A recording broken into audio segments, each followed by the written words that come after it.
Welcome to this week's edition of Black Authors Matter TV, where we interview the latest movers and shakers in the African American literary community. You'll meet some old friends, discover new ones, and stay abreast of the latest book developments around the country and even the world. So sit back and relax for the next 2 hours with Black Authors Matter TV co-hosts Gwen Richardson and Dr. Rhonda Lawson.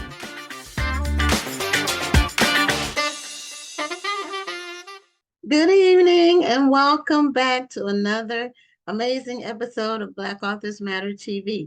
I'm Gwen Richardson, your host for tonight, and my co-host, Dr. Rhonda Lawson, was feeling a little bit under the weather, so she's not going to be on tonight, a sad face.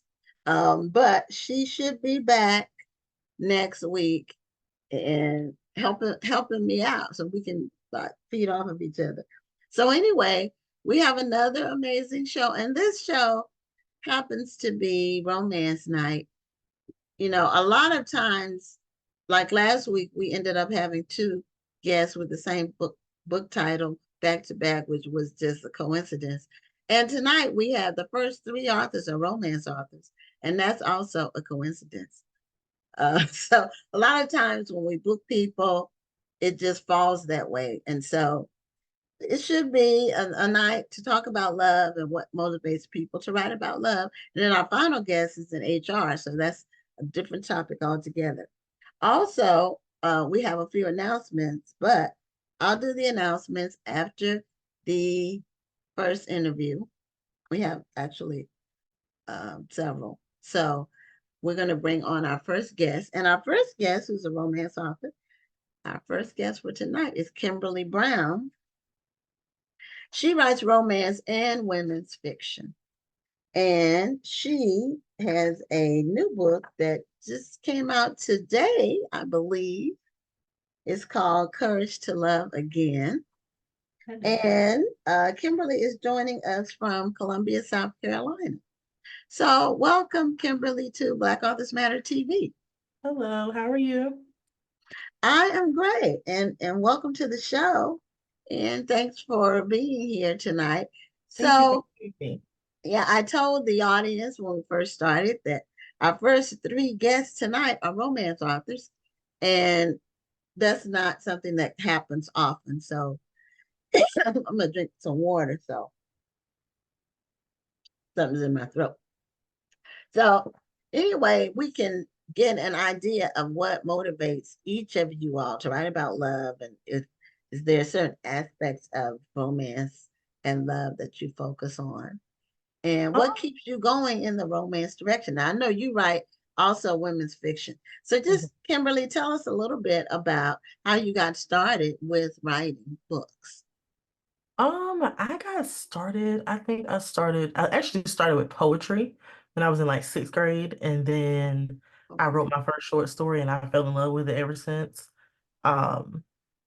I think it really kind of took on a life of its own in high school. I used to write short stories in notebooks and I would kind of pass them around to my classmates. Well, they took it upon themselves to pass it around to other people to read. And I think that's kind of what I was known for in school, is just writing stories and letting other people read them. As far as the aspects of love, I don't know. I think I just love love in general. I think everybody deserves a good love story. Everybody deserves, a good happy ending, to find that significant person.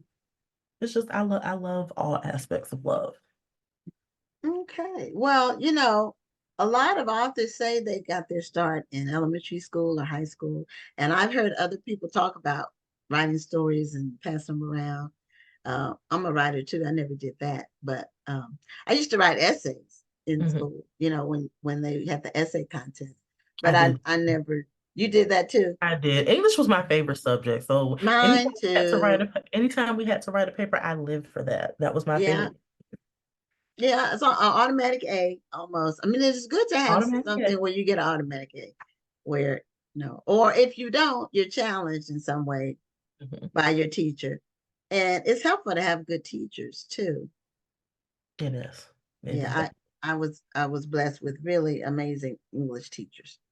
So you've written over 30 books in the past 3 years. How did you do that many books in 3 years? That's a lot Well, of writing. my my mind is always going, so I'm always thinking of something. I draw inspiration from movies or music, certain lines in music, real life situations, whether they happen to me or somebody that I know, something that I happen to see like a crazy story on the internet about. I'm like, that would make a very interesting stories. And I don't know, I'm always writing something. Like I'm writing from my phone.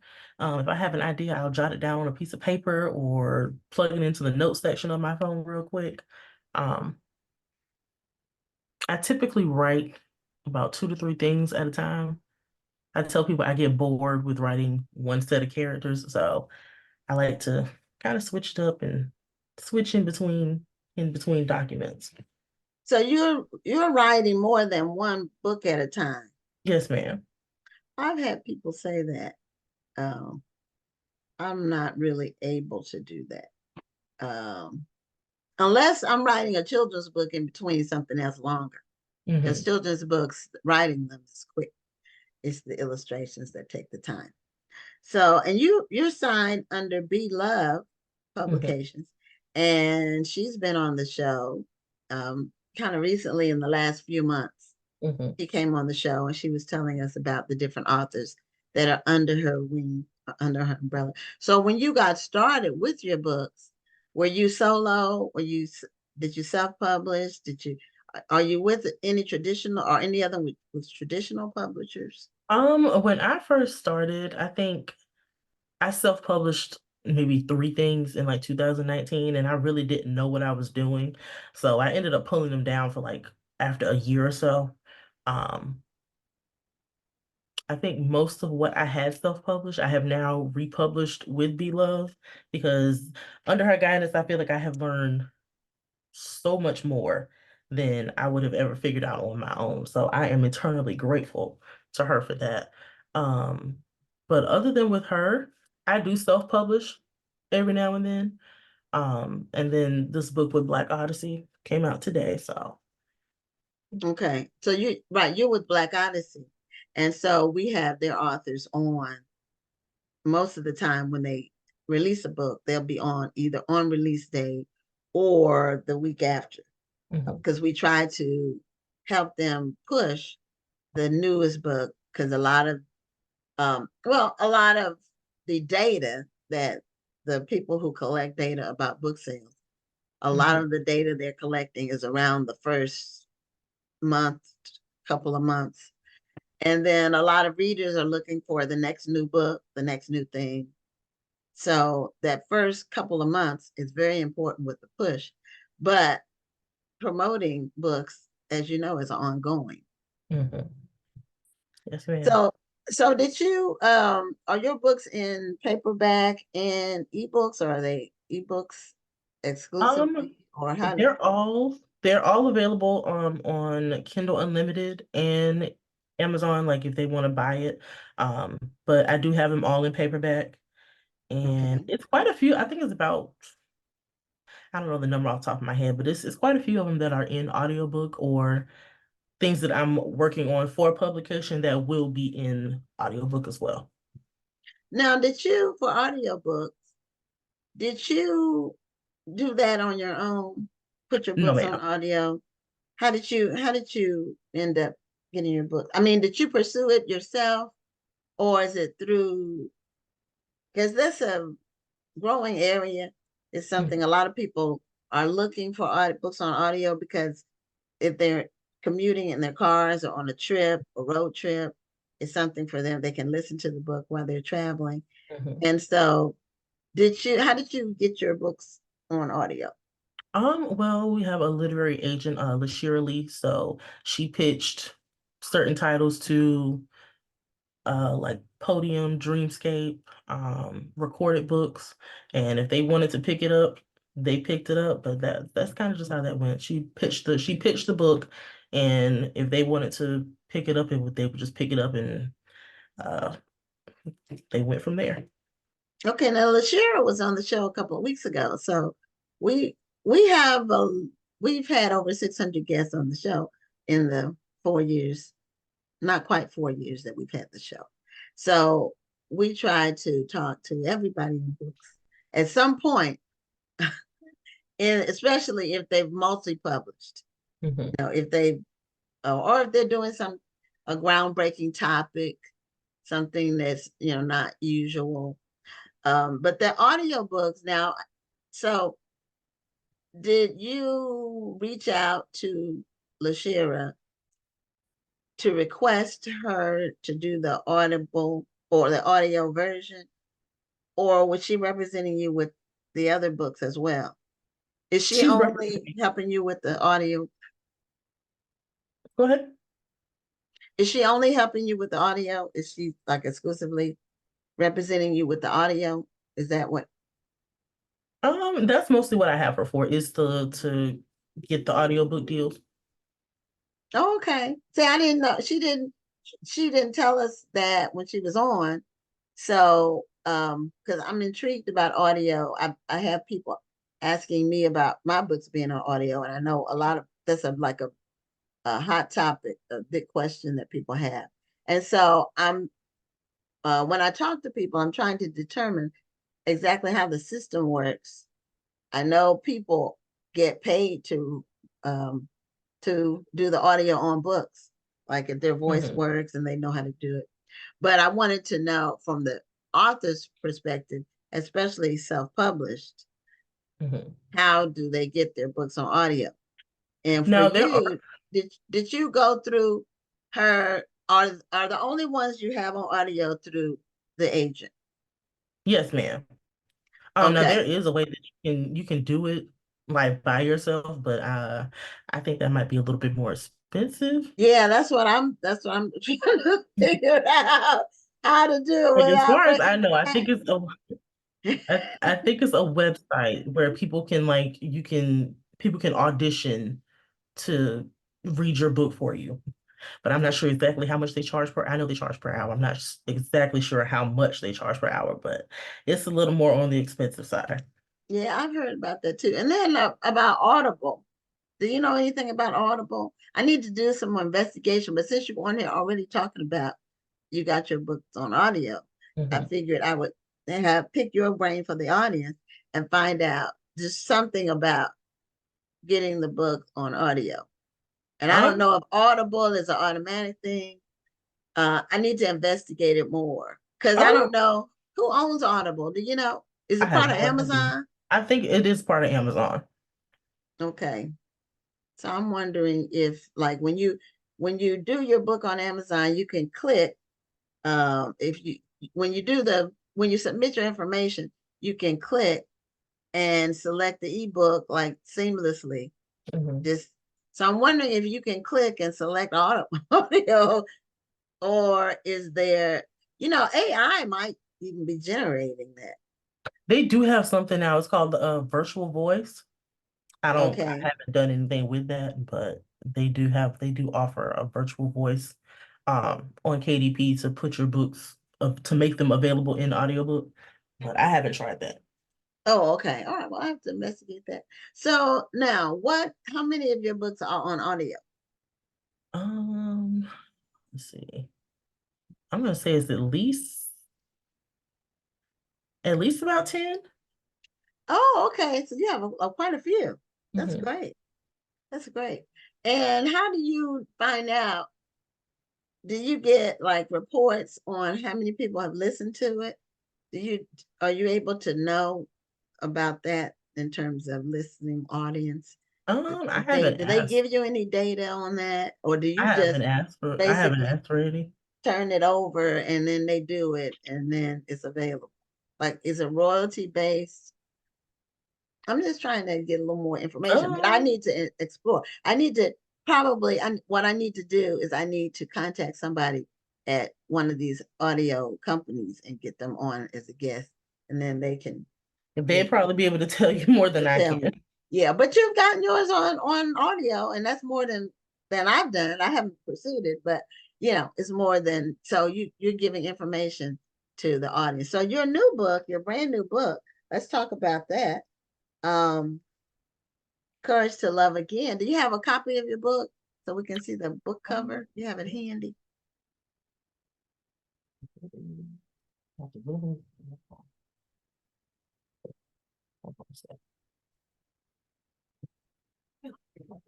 She's going to get her book cover and then come back and tell us the story behind Courage to Love Again, so we can know what it's about.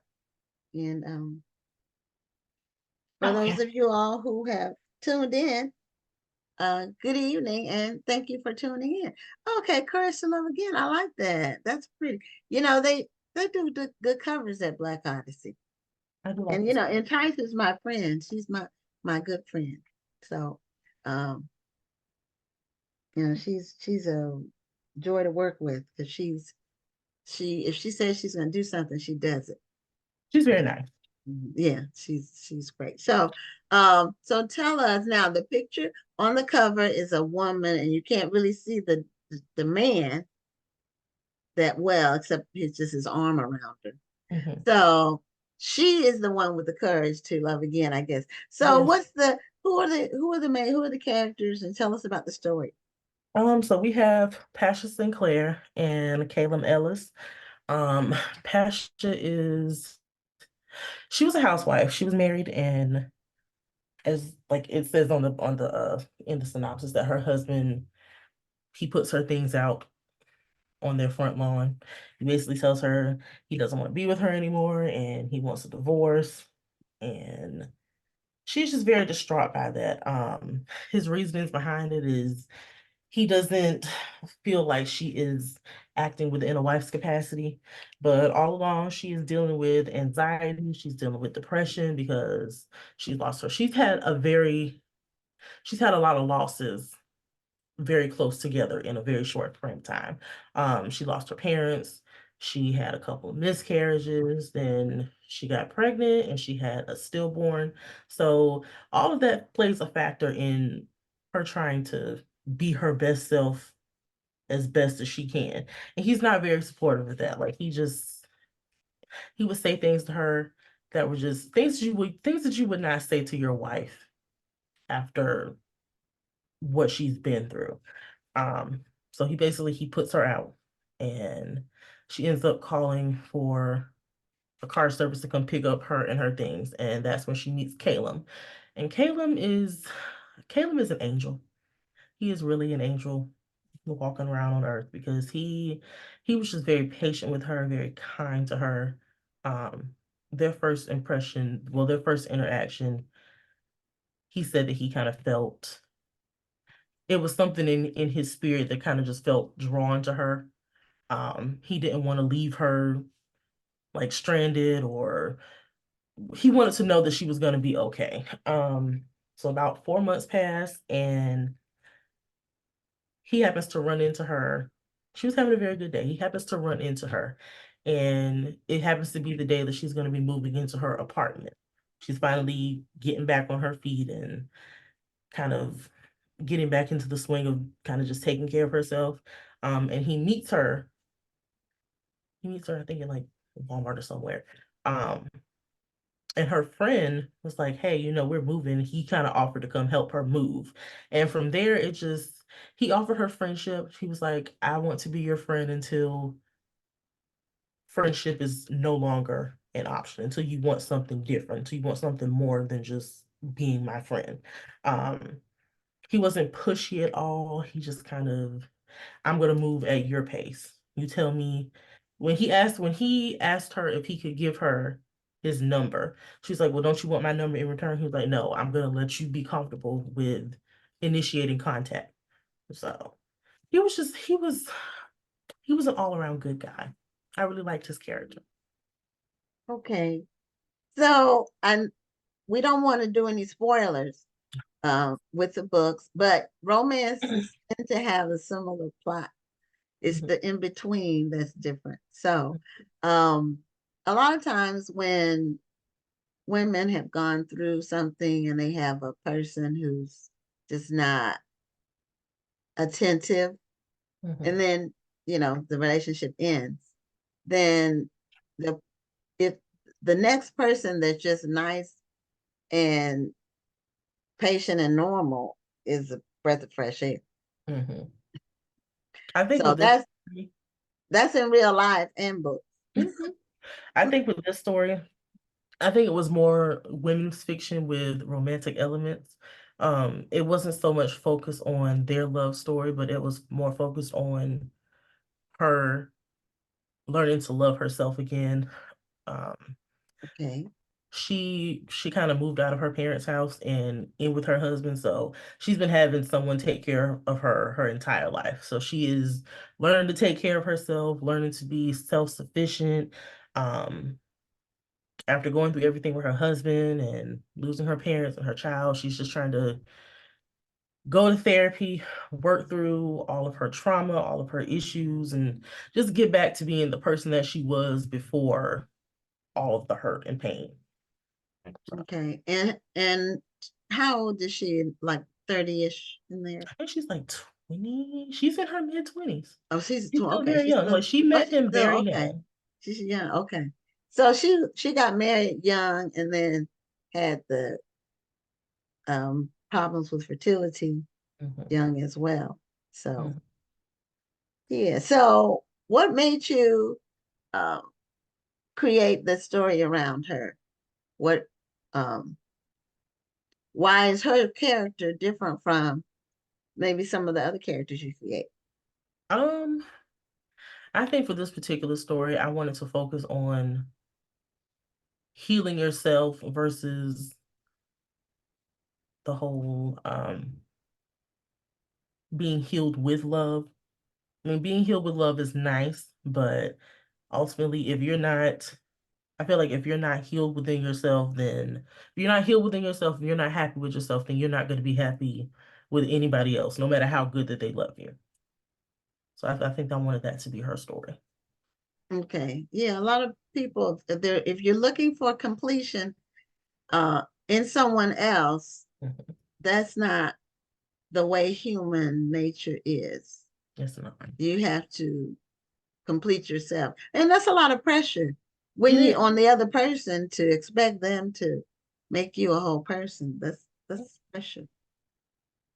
I agree. Mhm. So your other books that you have, because you said you have 30 books. It's actually, I So think it's you have more than 30 books? it's a little over 40 now. Oh, wow. Mhm. So you in 3 years, or was the 30 in 3 years and then you had some before that? Oh no, that's within the 3 years. So are you writing full time? Yes, ma'am. I started writing full time in October. Oh, okay. So you're writing every day. Mhm. And so what's a typical day for you? When do you write at night? Do you write early in the Um, morning? I free write, so I kind of just write whenever it hits me. If I can be out somewhere, if I happen to get an idea in my head, I'm gonna jot it down right quick because if I don't, I'm gonna forget about it. But I kind of just let the characters tell the story for me, so I don't outline. I can't really plot. I mean, I could plot, but and I could outline, but I can't stick to it. Um, I don't know. For me, it feels like it stifles my creativity to fully outline something because I can't. I tried that with one book, and I think about around the fourth or fifth chapter, the character was just like, "Yeah, we're tired of that. We're gonna do this our way, and that's just how it's gonna go." Well, the writers say their characters talk to them. They do. They definitely Mhm. do. Yeah, for my two novels, did my characters talk to me? I don't know if they talked to me, but I know I was getting ideas about what they were going to do and how they were going to approach the next phase or whatever it was, and the dialogue, how what they were going to say to the person when they saw them again, like Mhm. so when they had to confront whoever, it could be their nemesis or their love interest or their uh, co-worker or whatever.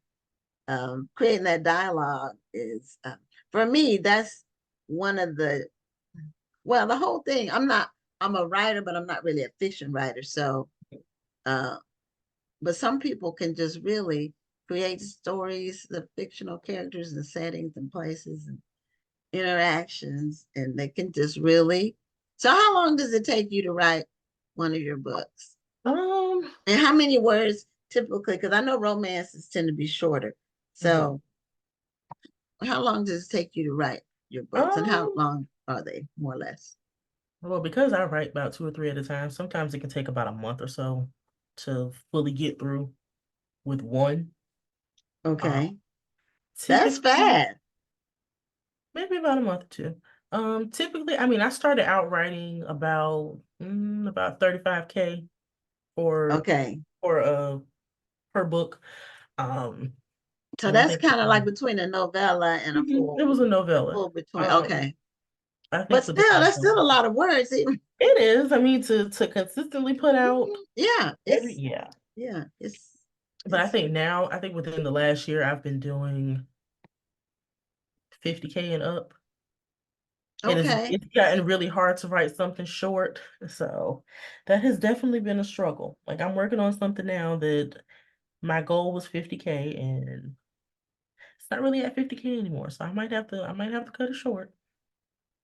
We Okay, will well, see. and if you're able to tell the story in fewer words, then that's great. It's all if it has a beginning, a middle, and an end, that's what counts. Well, Mhm. Kimberly, we're at the end of our time, but I do want to let people know your book. Show us your cover once more. So when they go look for it, Courage to Love Again by Kimberly Brown. And Kimberly is under the Black Odyssey Media umbrella. She's today is the release date for her. And congratulations on releasing your book. Thank you. I appreciate you having me too. Oh, you're welcome. Thank you for being on the show. And continued success to you. Thank you. Same to you. Okay, have a great evening. You too. Okay, for those of you who just tuned in or tuned in after the interview started, Rhonda is not feeling well tonight, so she won't be on the show. So I get to do it all by myself, like she did for me about a month ago. So what we're going to do now, we have several announcements we want to make before we bring on our next guest. And as I mentioned at the top of the show, our first three guests are authors who write romance. So Kimberly Brown was the first one. And then our next one is Marian L. Thomas. But before we bring Marian on, I have a few announcements.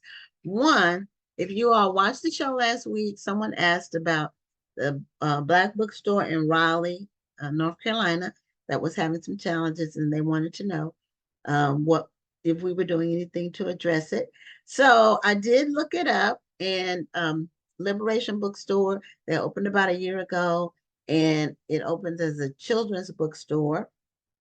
And recently, the owner had had some racial incidents, and she just didn't feel comfortable keeping the store open, and she decided to close. And it closed. I did some research. It closed as of April 13th, so it just closed a few days ago. And I checked. We actually did invite her to be on the show April of last year, shortly after she opened, but we never got a response. So we'll reach out again because it wasn't clear if she was closing for good or trying to find another location or what she was going to be doing. The owner's name is Victoria Scott Miller. So you might, if you have a chance, uh, go on Facebook. I think she had a Facebook page, Liberation Bookstore, and just maybe give her some words of encouragement. And we do, as you all know, if you watch the show regularly, we often have bookstore owners on the show. And over the course of almost 4 years that we've had the show, we've interviewed over 35 bookstore owners from coast to coast. So that's an important part of the literary community, our community of Black bookstores. Also, if you watched the show last week, you may recall Piper Hughley was on the show, and she was talking about her new book, American Daughters. But I had mentioned to her that her other book, By Her Own Design, was being read by the Georgetown University Alumnus Book Club that I'm a member of. And I thought she had coordinated that and she was working with them on that. And she didn't even know about it. So I had said on the show that I was going to connect them together, and I did. And so they're having her on a Zoom discussion of her book on May 6th. So I plan on signing on to that to support her. So connections happen on this show. And before we bring on Marian, I do want to say that the Black Authors Matter TV Awards voting is still ongoing. It ends on Monday.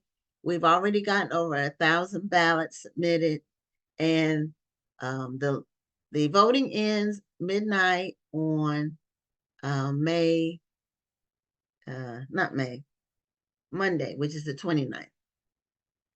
And the award show is on May 14th. So tune in for that. And if you haven't voted, go vote. Vote for your favorites. It's the most compelling interview in 14 different categories.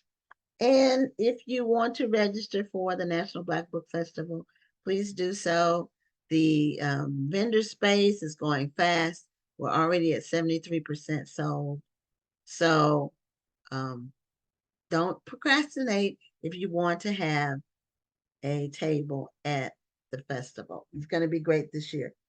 So we had Marian was in the waiting area. Okay, now sometimes people change devices or whatever. So we're going to bring Marian L. Thomas on as our next guest. And Marian has a new book as well.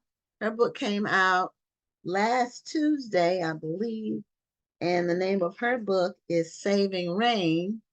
And Raine is a name, and it's spelled Raine. So Marian, as soon as her face comes on, okay, there we go. Marian, welcome to Black Authors Matter TV, and congratulations on the release of your new book. Thank you so much, and thanks for having me. You're welcome. I forgot how your book came to our attention, but your book came out last Tuesday, correct? That's correct. Okay, and so how's it going so far? It's going great. It really is. I actually had the book release event, an in-person book release event on Saturday. We had a great turnout. Okay, good. Sold out. So, yeah, I'm very excited about this book. And which book is this for you in terms of the number? How many books have you released? I think this might be like 6 or 7. Yeah, Okay. I started this journey back in 2009. My first book was called Color Me Jasmine. Okay. I might remember that book.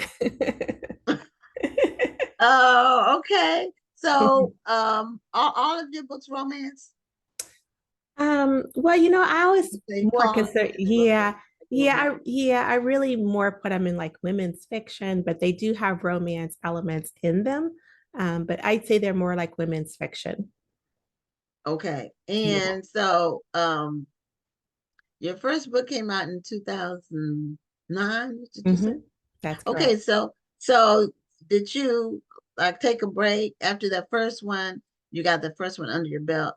I know writing your first book is, unless you're with a big publisher. Were you self-published, or was you Yes, my first book came under LB Publishing. Okay. And then the last book that I released was in 2021, which was Someone Like Me. And that one was published under Dark Frog Blue. So that was the publishing company that actually released Someone Like Me. Okay. All right. Well, so tell us a little bit about your approach to your writing, your books. What did you is there a certain theme you have, a certain kind of message or character you like to present to the readers? Yeah, so good question. I really try to present characters that are about women and the journey that we go through, that the life's ups and downs, the challenges that we face. In this particular book of Saving Raine, the readers are introduced to Raine Reynolds, which is a character that is on this road or path to redemption. And it talks about the impact of infidelity and the journey to forgiveness. And most of my books that I write deal with those type of subjects, as far as forgiveness or self-discovery, which I think is important for women, for us to really go on that journey and discover who we are. So yeah, that's a lot of what my stories resonate around those themes. Okay, do you have a copy of Saving Rain handy so you can show us? You have it right there. Now, because of Yeah, I the don't know if you can see it because I think it's I on think a, you have to yeah. put it closer to you. Put it Yeah, close. Put it yeah. close to you. Oh, yeah, I think, You pull it yeah, back. there we go. See, Yeah, there you there we go. go. Yeah. Okay, Saving Rain, and Yeah. she has her back turned, Mm-hmm. Yeah. and she's outside. She has a hat on. I like the font that they used. Yeah. The two different fonts for Saving Rain. Yeah. Very And nice. so what's the setting for Saving Rain? Where she is it a particular city? Mm-hmm. Yeah. So Going, is it fictional? Is it a real city? Some authors have, make up cities. They have the whole thing is made up. yeah, no, she's actually she starts her journey, starts in Atlanta, Georgia, which is actually where I reside. So it's definitely not fictional in that sense. And then after some of the things that she goes through, she travels to Paris, where she spends about 5 years before she returns back to Atlanta. So it takes place between Paris and Atlanta, but the main gist of the story takes place in Atlanta. Okay. Now, have you personally traveled to Paris? I would love to go to Paris. I would love to go to Paris. Thank goodness, Google is so so Yeah. helpful. living Yeah. living through the Google life. I mean, really, so but it's always been my as I say bucket list to Okay. get to Paris. So I would love to go there. Doing a lot of research for this particular book, there were so many places that I learned about that I was like, oh my goodness, I want to sit out, on someone's veranda and sip coffee or something like that and have a croissant. So yeah, I definitely would love to travel there. Okay. So, why did you pick an international destination for your character, Yeah. as opposed to somewhere domestic where she could go and regroup? Is she in fashion, or is she involved in a career with something where Paris Yeah. is the place to Yeah. be? Yeah. Well, she gets involved with an advertising agency, and that's where she's able to kind of, she started off as an author, actually. So she was quite a renowned author herself. But Paris was somewhere she visited with her husband.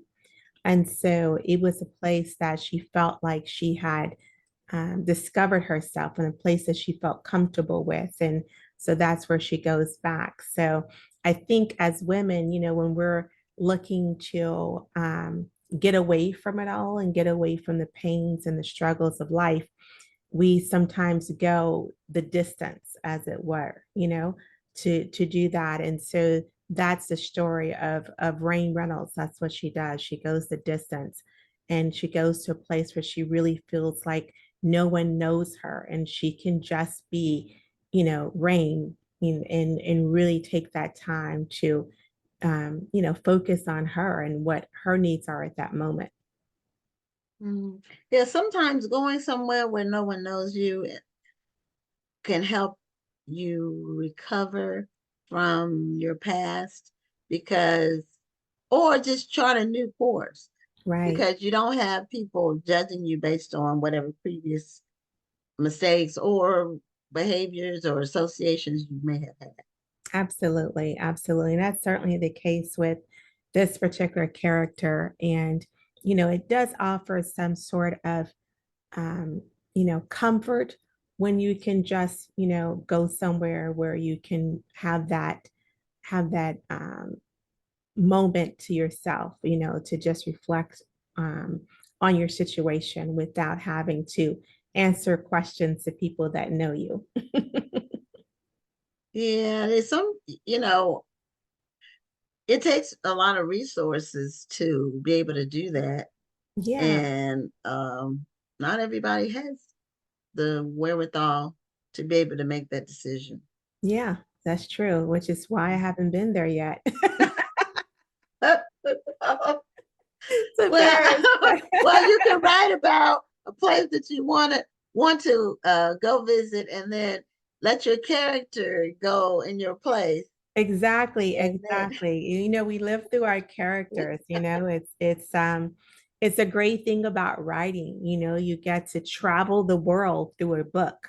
Like I like to say with this particular book, every page turns a new leaf, and that's so true with this particular book. And yeah, you definitely get to travel through travel different places. I mean, I know some of my books have taken place in small rural towns. Some have taken place, in New York, but this was the first time that one of my characters has actually traveled internationally. So I thought, hey, let's go for a journey. well, it's great to be able to do that in a book. Yeah. So, your other books that you have written, Mhm. are they connected in any way to each other? Are they part of a series, or are they all standalones or combination? Yeah. So my first couple of books, Color Me Jasmine, My Father's Colors, and Strings of Colors was part of a series. Okay. After that, I realized that I am not a series type of writer. After I wrote Strings of Color, and I realized that that is just not my forte. So, although I will say that I really felt like My Father's Colors was a very, very, very good book, and people love that book. But I think by the time I got to Strings of Color, I was, kind of like ready to move on from the character. And Mhm. so um, I decided at that time that I wouldn't write any more series. I wouldn't write books that were part of a series. So all of the books after that have been standalone novels. And I enjoy that. I enjoy taking the character from, introducing the readers to a character and having them feel like when the story is over with, that they feel complete in that sense. So they've gone on the full journey with the character. Okay, yeah. What I don't like is a series where they just kind of leave you hanging. It's not a cliffhanger, it's just hanging. It's not, it's not. There should be some, even in a series, there should Mhm. be some closure Mhm. at the end of the book where it's just Yeah, not, there should be something where you can say you're satisfied. right. But series are a trend. A lot of publishers like them Mhm. because of the follow through sales. Yeah, uh, absolutely, absolutely. I mean, um I enjoy reading books that are part of a series. I just decided I don't want to write them. yeah, and some of them are good. Hmm. Some Yeah. series are really good. They really keep Hmm. you going, They do. and they can take one character and have them be in all kinds of situations, Hmm. and each one is interesting. But it's not easy to keep the interesting angle going. Yeah. Um, I've read, I read a lot, so I Hmm. read series and I read standalones, Hmm. mostly standalones. But when I read a series, uh, sometimes it's like after the second book, it's like, okay, they just, you know what it reminds me of when they do a movie and they do the the sequel to the movie, Hmm. and the sequel is usually not as good as the movie. Sometimes they get lucky and do it. But Yeah. if they try to go to a 3, it's just like repetitious, and Right. they're just trying to make money. Yeah. Um, Yeah. I totally get that. That was the reason why I knew I should have stopped after my father's colors. but if you can keep the characters going and Hmm. keep an interesting storyline, that's good. Yeah, So tell absolutely. me more about your background and how you got started with writing, and what drove you to start writing when you got to writing your first book. What pushed you there, and then what keeps you writing today? Yeah, good question. Well, I started a long, long time ago. I really had no intention of getting into writing novels. I was always interested in writing. I actually was more interested in art when I was younger. But when I was in high school, I wrote my first manuscript, and then didn't do anything with it. And then one day I was talking to an ex-boss of mine, and I used to call him Mr. Incredible, because if you've ever watched The Incredibles, and the cartoon show in The Incredibles, he's always Mr. Incredible's always kind of like reliving his glory days, so to speak. And so my boss at the time and I were discussing things that we used to do, and I was explaining to him that I used to really, write, and I wrote this book when I was in high school, and but never really did anything with it. And so he was like, "Oh, you should try, pick it up." And I was like, So then he just kept on asking me about it. And so every day he would just be like, "Did you get her done? Did you get her done? Did I finish the book?" Because I never finished it. And so finally one day I came in and said, "Yes, I finished the book." Finished writing the book. And it's 20 years later, but I finished writing the book.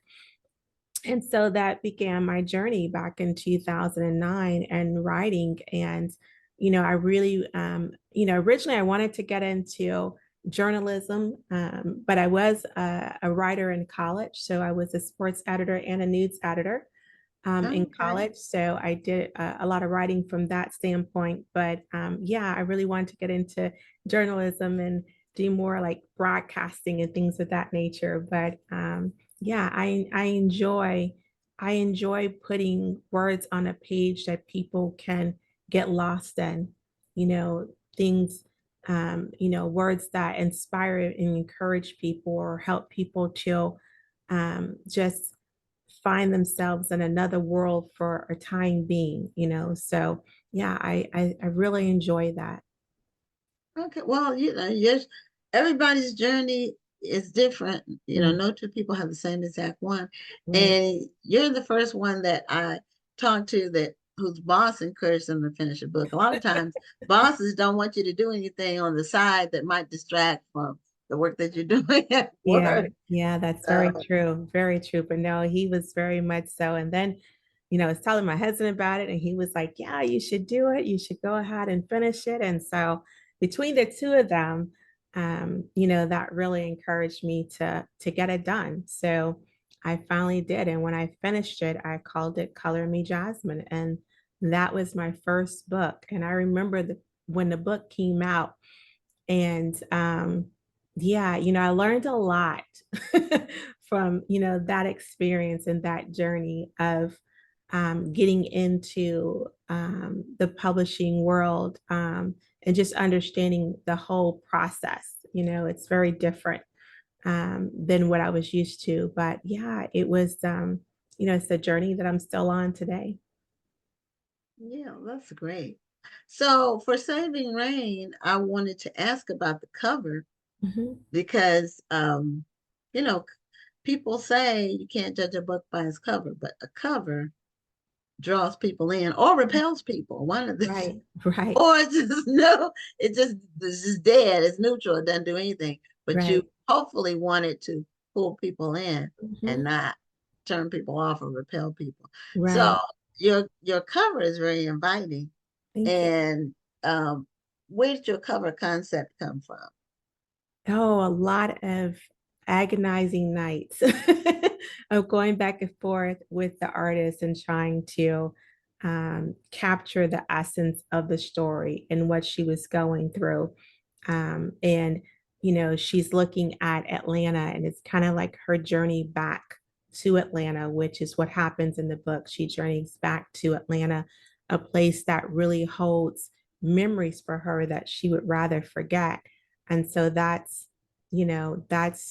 what the cover represents. And I think it does a really good job of doing so. Well, it's very inviting.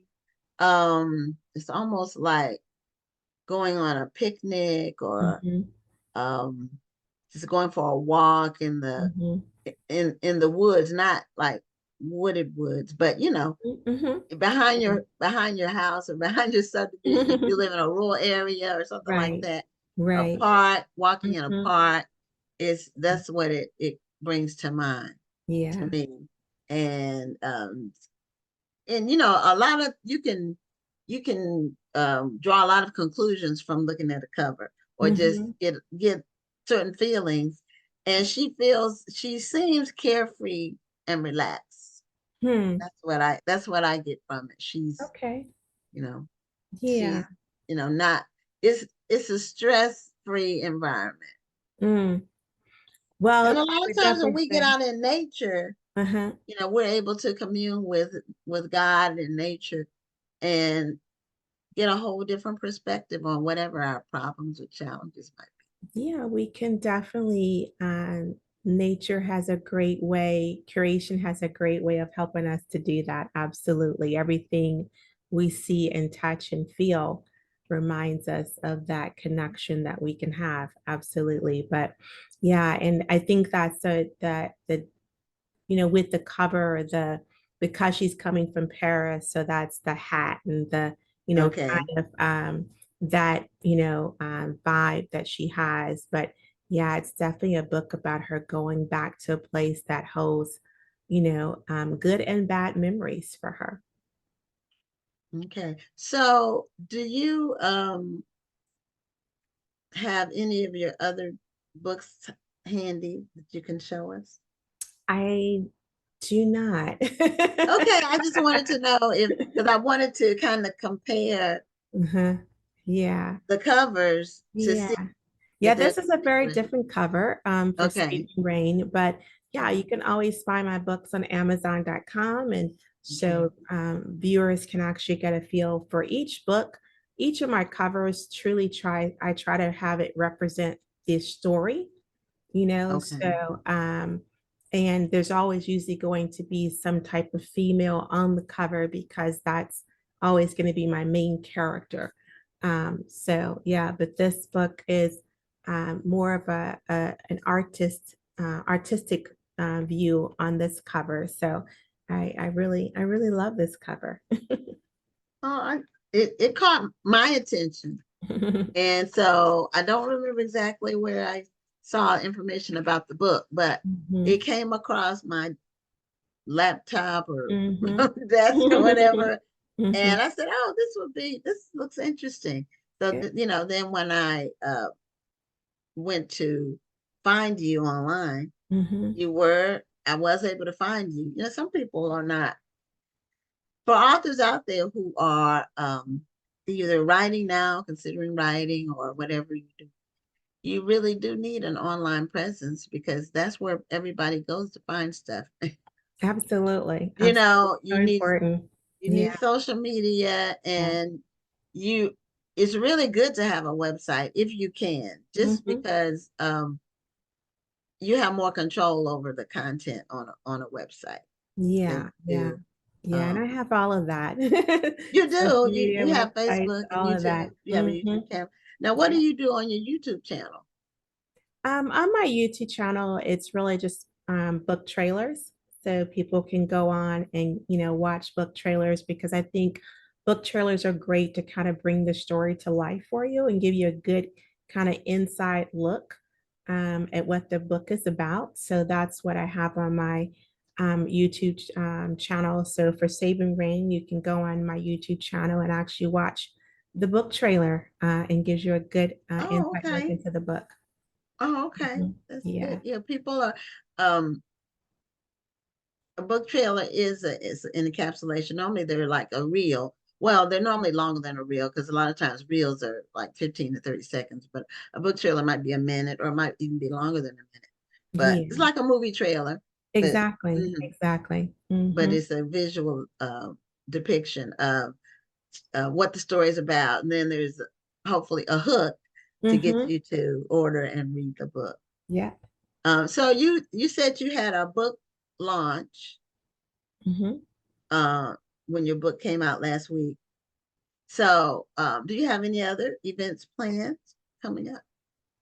Yeah, so I'm going to be doing on a book tour. So I'll be visiting a couple of states. Next, Okay. I think the next state I'll be in is in June. I will be in Chicago. So my Okay. publicist is working on securing all of those locations, but I'll be putting all of that out on my Facebook page and on the website and things in that under my event section. So readers can actually, Hmm. come out and see me at any of Okay. the events that I'm actually going to be at. But I'll be visiting quite a few of the Barnes and Nobles around in various states. So for between here, Little Rock, Arkansas, Florida, Alabama, Tennessee. Those are some of the states that are on my tour. And those are kind of a drive from Georgia. They're in driving distance. Yeah. Uh, So it's good to venture out and Mhm. to not necessarily have to venture out too far because it can get expensive unless your publisher is picking up the tab on travel. And a lot Mhm. of times they don't. Right. Even for well-known people Mhm. who publish for a long time, a lot of Yeah. times they pay for their own tour or they get the organization if they're going to visit a particular organization, they get them. Mhm. Yeah. Yeah. So, can you show the cover one more time? And Sure. then let people know how they can connect with you. The book is Saving Raine, Yeah. Raine, and Mhm. put it closer to you. There you go. It Yeah. is Yeah. right. Mhm. And let people know how they can connect with you on social media or via your website. Yeah, so you can actually connect with me at marianlthomas.com. It's Marian lthomas.com. That's without the www to get to my website. You can also go to savingrainefictionbook.com and learn more about Saving Raine. And through my website, you'll be able to find me on Facebook, Instagram, Twitter, all of the social channels. I actually just started on TikTok. So you can also find me on TikTok as well. I do have a couple of videos out there. I have a good unboxing video for Saving Raine. So everyone can share that moment with me of being able to see the book for the first time, the hardcover copy. So yeah, find me on TikTok, Instagram, any other social media channels like that. Oh, okay. Now, is your book in hardcover or you just saying the hard copy? Is it in hardcover and paperback? Actually, this is the hardcover that I'm holding up. Oh, okay. I can't tell from the picture. Yeah, yeah, Okay, so it's the your book came hardcover. out in hardcover. Yeah, Well, so that's it's great. yeah, Mhm. it's on paperback, hardcover, audio, Okay. and Okay. Kindle, and also Nook as well. So however you like your flavor of book, Okay. Well, it's that's available for wonderful. you. That's Hmm. wonderful. And your publisher for this book is what did you say the name of the publisher was? I'll be publishing. LB. Publishing. Okay. All Mhm. right. Well, congratulations, Marian, on your new book, Saving Rain. And we hope to see you again in the future with your next book that you put out. All right. Thank you so much for having me. Okay, you're welcome. Have a great night. You too. Okay, so I had said at the top of the show, tonight is the night for romance. And so all of the authors that are on the show tonight, except for the final one, are romance authors. I have one more bit of information before we bring on our third guest, and that is the Black Authors Matter Children's Book Awards. That process is ongoing. If you have a children's book that you'd like to submit for the competition, then the deadline for book submission is June 3rd. And then our panel of judges will be meeting in June and July to determine who the finalists are. And then we'll announce the finalists on this show August, I believe. I don't have the date in front of me, but it's like the middle of August, somewhere in there. But I'll have the exact date later on. And then you'll get to hear the finalists. We'll have the judges on to discuss it as well, because a lot of times people have questions about the process and all of that. So we'll have that. And I do want to acknowledge the people who commented online and said good evening and hello, everybody. If you tune in later, Rhonda wasn't feeling well tonight, so she decided to take the night off and get some rest. So we'll see her next week and be in prayers for her to have a full recovery. She just was feeling under the weather. So our next guest is Joy Avery, and she also is a romance author. And she has her book, she doesn't have a brand new book out now. Her last book came out in July, but she's published several books and she has a lot going on and she's gotten a lot of awards and all of that. So we wanted to have Joy on to talk about all the good work she's doing with her writing and the awards she's getting. And if she has a new book coming out, which I believe she has some books scheduled, so for the future, but her most recent book came out in July. So anyway, Joy, welcome to Black Authors Matter TV. And we want you to unmute so we can hear you. Okay, here we go. Right, there you go. I'm trying to get this thing to function for me. Okay. Well, welcome to Black Authors Matter TV. Thank you for having me. You're welcome. And you've been writing for quite some time, and you've gotten a lot of awards that are named after other romance authors who are well known to most people. Most readers for sure. So I see your backdrop. Welcome to Honey Hill. Well, now what is that about? Now, Honey Hill is my latest series that has the book Sweeter Than Honey, Something So Sweet, and the latest in the series, Accidental Sweethearts. Okay. All right. So that last book that came out in July was the third book in the series. Yes. Okay. Currently working on book 4. It'll be released in the fall. Oh, okay. All right. So this is ongoing. Yes. And now your books all have men on them. Yes. In this series. So I mean, romances, you can have a man on it, you can have a woman on it, or you can have a couple on it. Or you can have like a person and then like part of another person. You may not even see the face of the other person. So it's all kinds of different ways you can do your covers. A lot of it depends on who the central characters are. Mm-hmm. Well, I have some covers that are just objects. It doesn't have a person on there at all. So yeah. Just for appeal. Just for eye candy. Is that what? Okay. Well, the first 2 books in the series were traditionally published under Amazon Publishing Montlake line. And the third book, I did it up under my publishing company, but I wanted to keep the theme of the covers going. Okay. Now which Amazon arm is that? Is that the new one where they actually publish authors? No, it's the Montlake romance line. Okay, I hadn't heard about that one. Mm-hmm. Amazon is doing so much. It's been around a while. So it's different from KDP. KDP is it's the self-publishing. Yeah. So this one is actually like an imprint that Amazon has. Okay. Yes. They have several imprints. Mm-hmm. This is their romance imprint. Yes. Which is called what again? Can you repeat? Montlake. Can you spell it for me? Montlake. Is it one word? Yes. Okay, so this is the Amazon romance imprint. Okay. There's always something new to know because the publishing world is always moving. Steadily evolving, that's for sure. It is. So how did you end up on the Montlake imprint? Did you have to submit your work to them for it to be accepted? My agent submitted it.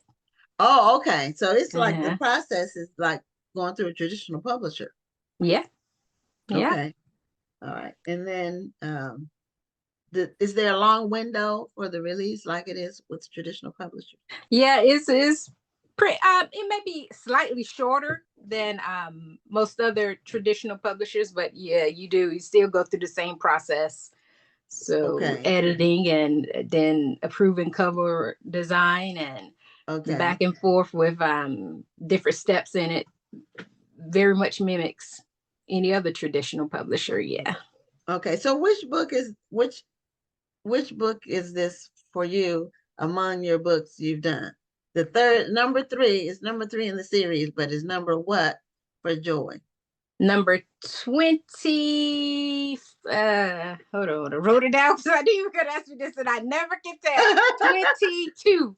Number 22. Oh, well, congratulations on 22. Thank you. Now, are they all romances? They are. They are. Okay. All That's right. just that I love writing romance, but I do want to dip my feet into women's fiction pretty Okay. soon. Yeah. Now, because the first 2 guests we had, they both either were writing women's fiction or wanted to write women's fiction. What's the main difference between romance and women's fiction? Romance for me, everyone will define it differently. You'll get 50 different definitions for what it is, but for me, romance is the couple finding on their journey to find true love. Women's fiction is more from the female point of view, what she's going through. She going through a divorce, going through a bad breakup, on the search for fulfillment, something where it's very centered on that female character and not necessarily both point of views. Okay. All right. Well, thank you for helping me understand the difference and the audience for those who don't know the difference as well. There's different criteria for writing romance and writing women's fiction. Romance goes on a formula. Yeah, which, it does. Yeah. And women's fiction, I think you have a little more latitude to incorporate more stuff into the book. Okay. So this series, Honey Hill, welcome to Honey Hill. What is it about? Welcome to the series. It's romance, so it is couples coming together. The first book is A Second Chance at Love. The second book in the series is Friends to Lovers, and the third book is An Accidental Marriage, where they're friends and they visit Vegas and they have a little too much to drink and they wake up married. So their intent is to instantly get it annulled. They were able to get married so easily. They figured that it was going to be just as easily to get divorced, but that's not the case. They have to leave Vegas and return back to Honey Hill. And there's a judge there that he pretty much does what he wants to do. So he told him that no, he was not going to approve them getting a no, that they had to stay married for a certain amount of time. And then once they have satisfied that time frame that he put on them, then he would sign their annulment papers. But in the process, they spent day and night together, helping each other through hard times, being each other's shoulders. They start to see things in each other that they hadn't seen before prior to just being friends. Now they're husband and wife. So their friendship grows into a little bit more, and then it turns to love. Okay, now are the same characters continuing in the series? No, they're different characters, but each character from the books before, you do still get a glimpse of them in each one of the books. So the next books will still have a glimpse of all of them. They may not get as much airtime, that you will see them and you'll get a little snippet of what's going on with them, because it's a core group. All of them are really good friends. So they're constantly interacting with each other. So yeah, each book is a standalone. You can pick up any book in the series and still be able to follow the story. But yeah, you see each character in each book. Okay, so is Honey Hill a real place or a fictional place? It's a fictional place. Actually, there is, when I was Googling something recently, a Honey Hill popped up in North Carolina. But my Honey Hill is a fictional place. It's built from the ground up, and yes, I have never visited the other Honey Hill in real life. But yeah, the Honey Hill in this book is a fictional place. It's a small town filled with friends who are more like family. Okay. Yeah, a lot of times I know authors will think that they're making up a town, then they find out there is one with the name. I know Marian Monroe, who was on the show a couple of weeks ago, she's had a series based in Lexington, Alabama. She didn't know there was a Lexington, Alabama. And there actually is. And so she said every now and then, like at least once a week, she'll get an email from somebody from Lexington, Alabama, telling her she got places wrong or something. This is, it's funny. You just never know. There's lots of little towns all over America. All over. It's amazing at some of the names that if you Google small towns that pop up, I'm like, I never even knew that was a thing. And then others, I'm like, well, how do you pronounce it? Yeah, well, that's true too. Yeah. People from there know. I know in Texas, there are just a million small towns. And we have some with weird. We have the oddest name one that we have is Cut and Shoot. There is a Cut and Shoot, Texas. Oh my God, Cut and Shoot, Texas. And then there's a lot of towns with names of big cities from other places. Like there's a Cleveland, Texas. There's a Rome, Texas. There's an Atlanta, Texas. There's a Paris, Texas. There's a whole bunch. Like I think every major city has a town in Texas named after it. Yeah. And I'll be visiting Nashville, Tennessee in July for the One Love reunion. And there is a Nashville, North Carolina. So I have to keep mindful when I'm doing this. I'm like, Nashville, Tennessee, not Nashville, North Carolina. That's true. Now, people who watch the show know that I have roots in North Carolina. Both my parents, they're both passed away, but both sides of my family from North Carolina. Okay. So, and my sister still lives there. So Durham area is where my family's from. Mebane, my mother's was from Mebane. My father was from family in Mebane, yeah. And LaShira Lee, who was on the show a couple of weeks ago, lives in Mebane. She's an agent. Do you know her? Oh yeah. Yeah. Oh, okay. And so I didn't realize that until she and I had talked online. Because we have a Texas business named Buc-ee's. That's just it's a Texas treasure, and they've started expanding outside, and they're opening one in Mebane. In Mebane, yeah.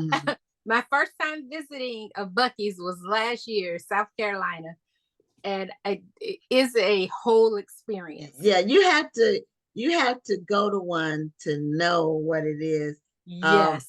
My sister, who lives in Greensboro, she went to Bennett, and her husband went to A&T. So they're, but we went on a road trip to California in the summer of 2021. And we took I-10 going to California, and coming back, we took I-40.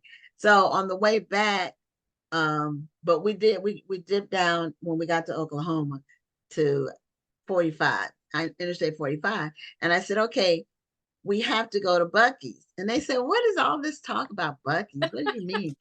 And so when we stopped at Buc-ee's, they were so blown away that so I started getting them Christmas gifts from Buc-ee's. I got them T-shirts, a whole packet of the Buc-ee's beaver nuggets. Yeah. A mug, and she was so excited that they were opening the Buc-ee's. It's an experience. It is one of a kind, and you can't get their stuff online. No. They don't have an online purchase. You have to go to Buc-ee's. They force you to go to Buc-ee's for the Buc-ee's experience. So anybody who hasn't been to Buc-ee's, if there's one anywhere close to you, you need to go at least once. Go to Buc-ee's and get you some beaver nuggets. And all kinds of other good stuff. Other They have stuff, a great yes. bakery, Brisket they have sandwiches, brisket, all kinds of jerky. yeah, every kind of jerky you can think of, and some you Every would never kind. think of. And they just have all kinds of little souvenir items, and Yep. they have tons of stuff. Anything you And could possibly need on the road. on the road, and they have you like come out with it. gas stations where they have Yep. like 50 gas pumps, and Yep. I'm not exaggerating. And they have a car wash where they have like 50 car wash.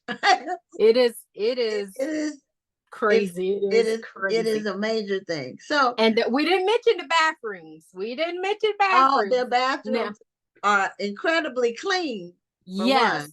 And they have attendants. It's like, Yeah. airport. If you're on a They have road attendants. trip and you need to go, because sometimes on road trips that bathroom thing can Yep. be iffy. Yep. Some of the places, depending on who the owners are, I'm not gonna say anything, but You'll get a little shock when you see the there's- lines for the bathroom, but they move Yeah, so but they efficiently move- in there that you wait no they time. make sure it's clean when you and clean when you come out. They Oh, really yeah. just Oh great. yeah. So anybody who has if you get a chance to go to Buc-ee's, please do. So Yes. I want to talk about all these awards that you've gotten, been nominated for, and you received. And I think most of these people have been on the show at some point. You got the Beverly Jenkins Author of the Year Award, or were you nominated? Or did you receive? Nominated. These were nominations. Well, Yes, still, nomination. it's amazing. Because Beverly's been on the show a couple of times. Brenda Jackson's been on the show a couple of times. Hmm. I'm not sure if Adrian Byrd has been. Seems like I tried to get her. If not, we need to get her on. Now I but did. how did I did win the Adrian Board Queen of Comedy Award. Yeah. Okay, you go the Queen of Wrestler. Comedy Romance. So you had a comedic romance that Well- won. Well, no, it's not listed as a rom-com, but there's the Honey Hill series is tons of laughs. There's a lot of laughs and a lot of love. Oh, okay. All right. That's good to have a book with a laugh out loud moment. Or Yeah. several. Yeah. It's good to And read that was a special win because I did read a lot of her books in the past. Okay. And She was- then yeah. Rochelle Allard's Best Series Award. Mm-hmm. And then the J.M. Jeffries Best Duo Award. Yeah. So yeah, you been- have been so did you, for all these different awards, did you submit your work yourself, or did someone suggest you? So for the Cover of the Year award that I won, that was submitted by me, one of my covers, but the rest that I was nominated by readers. Well, that's even Yeah. an even greater honor. Yes, it is. So that's why I said I'm even just happy to be nominated, because these are people who are taking the time to read my books, enjoy my books, and then submit it to a contest to say, hey, she needs to be considered for an award. So yeah, that in itself is a blessing for me. That's great. And now, over what period of time were these awards bestowed or nominations? Has it been like over? And how long have you been writing romance? My first book was published in 2014, Smoke in the City. That was my very first book, my out the gate. And it's I like to say that I have grown quite a bit since that book. That book has everything from the kitchen sink in there. I just threw everything in there, but I was still getting my footing in romance. So from that up. Now I still love that book. I still absolutely love that book. But yeah, I've grown quite a bit since that one. Well, if you keep writing, you keep growing. Yeah, that's a And constant a lot of learning. times our first books, unless you get signed with a big publisher and they like redo everything basically, then we're all like flying blind, kind of, Yeah. dealing with hope and aspirations. And the main thing is what I would tell everybody who's going to do a book, the main thing is to get your book edited. Yes, that is important. Your first book, your 10th book, it doesn't matter what number, don't put anything out there that's not edited. Yeah. Out to the readers. And you don't want your first effort to set the tone for your low standard or high standard. And if you don't get it edited, that's a low standard. Yeah. So, luckily, when I first started out, I did join a local readers group, and I got so much beneficial information. And that was one of their big things. If you're putting it out there for the world to see, if you're doing it on your own, make sure it is edited. Make sure it is edited. And I instantly saw the value in doing that. And I'm so glad that was one of the pieces of advice that I took and had my books edited. And that's good that you mentioned a local writers group. A lot of people don't know about these types of groups. Some of them may occur via Zoom, but I don't know if it's as effective. We have one here in Houston called the Houston Writers Guild. So it's a membership organization, but they actually do critiques and things like that. They have workshops, and it's an ongoing effort because we all should be improving our craft whatever way we can. Yeah. And if you're just getting started, you definitely need to talk to people who and share with people who've been around a while and know absolutely the ins and outs of publishing. It was beneficial for me, truly beneficial, because I met some great people there, and I learned a lot there from people that have been doing it far longer than I have been doing it. So yeah, it is a wealth of information there within the right group.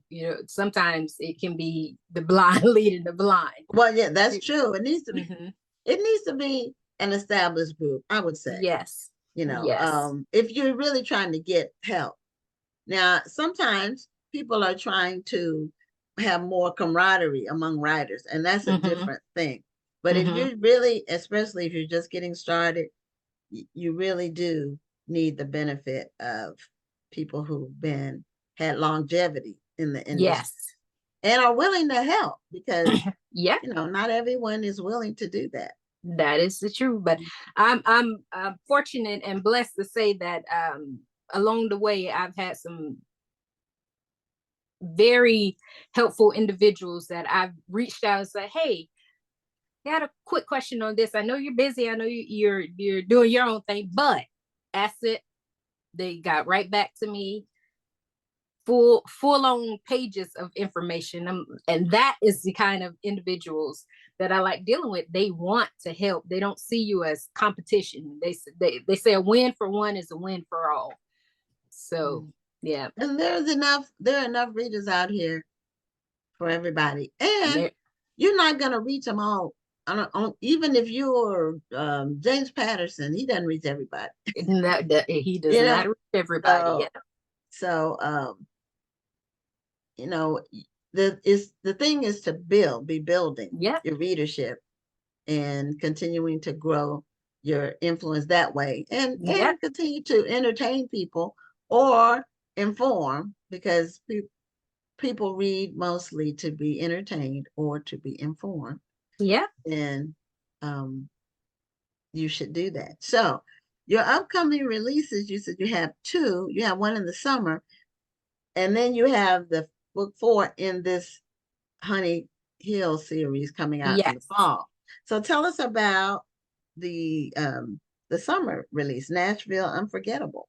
Yes, this is I'm writing this specifically for the event that I have in July in Nashville is very Nashville centered.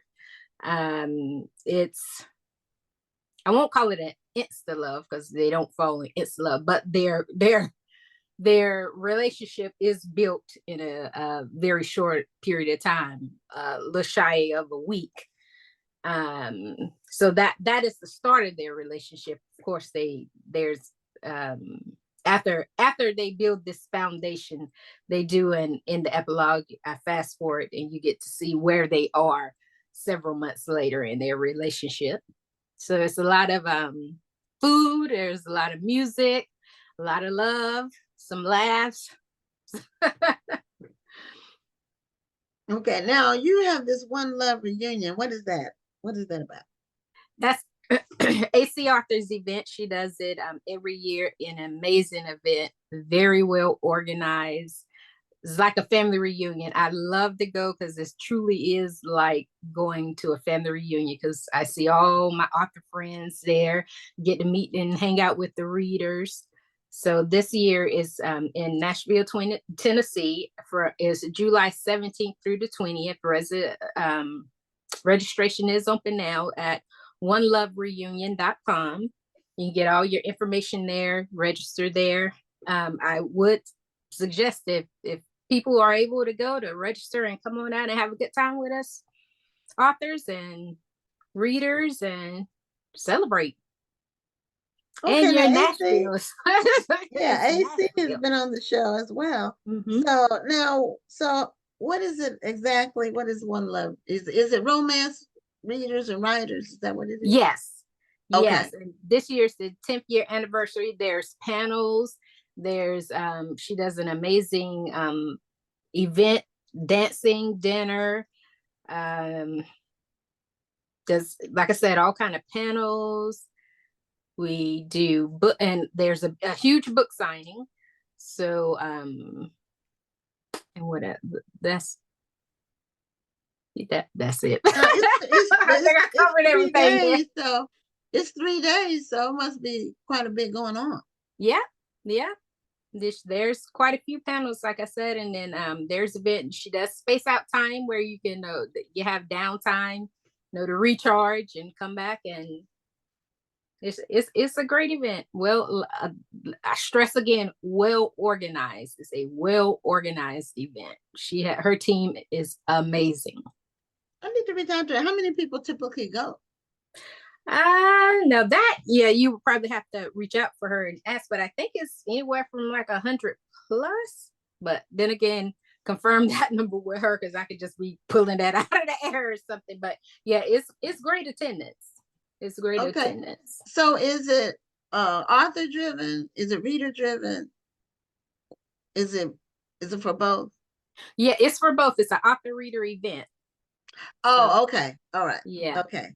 Now I see. So Okay, well I'll have to see about having her on before the event, because she was on last year sometime to talk about the One Love reunion, so more people can know about it and potentially go. I think she may have mentioned it, but that's been last year. And, I've been over talked to a lot of people since then. So you offer book themed gifts and more on your online store. Yes. You have things that you make on Etsy. Yes. And the name of the shop is Lady Lioness Handmaids, and the web address for it is ladylionesshandmaids.etsy.com. And I do bookmarks, I do mugs, mouse pads, patches. And what's the theme of them? Some of them are book themed, but not all of them are book themed. Some of them are animal lover theme. Some of them are I have alert patches up there, like you want to affix to your bag or something, a medical condition alerts. It's just an array of stuff, but yeah. So it's not solely book themed, but there are book themed items there. I started off being book themed, but I sort of evolved to adding more things there. So are these handcrafted things that you make? The mugs, yeah. Okay. So bookmarks. We use bookmarks for the book festival, the National Black Book Festival. as giveaways to the book clubs. So I might reach out to you because we have a supplier that we've used, but I'm always open to looking at what else is available out there. And so I'll take a look and see what you have, and then Okay. we can see if we can at least add some of them to what we provide for the book clubs that come to the book festival. Sounds good. Okay, well, we're at the end of our time, but we really appreciate your being on the show, Joy. And thank you so much, and continued success to you with all the books you're doing, and have fun at the One Love reunion. I'm going to reach out to AC Arthur and get her back on to talk about it. You definitely do. And thank you very much for having me. Okay, you're welcome. Thank you. Have a right. great night. You do the same. Okay. Bye-bye. Bye-bye. Okay, well, for those of you all who may have tuned in later, Rhonda was not able to be on the show tonight. She's under the weather, but we will see her next week on next week's episode of the show. So our final guest, we've been talking about romance since the top of the show. Our first three authors were romance authors, but this author is in human resources, and she has a book called The Diversity Dilemma, and her name is Dr., and I want to pronounce her first name correctly, Thela, I think, Thatch, but she'll correct me if I'm wrong. And Dr. Thatch, that might be safer doing it that way. Welcome to Black Authors Matter TV. Thank you for having me. I'm so excited. Can you hear me? Yes, I can hear How's you. my volume? Volume is good. At first it was a little low, but it's good now. Okay, I turned it up a little bit. Okay, and how do you pronounce your first name? So my first name is Thela, Thela. Oh, Thela. Okay, all right. Yeah, it's pronounced like relay. Okay, I see the accent on it, but I wasn't sure where to go with it.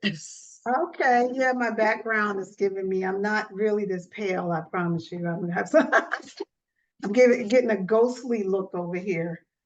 Yeah, sometimes with green screens and backdrops and all of that on Zoom, you might get all kinds of Fix my effects. lighting. There it goes. So, okay, all right.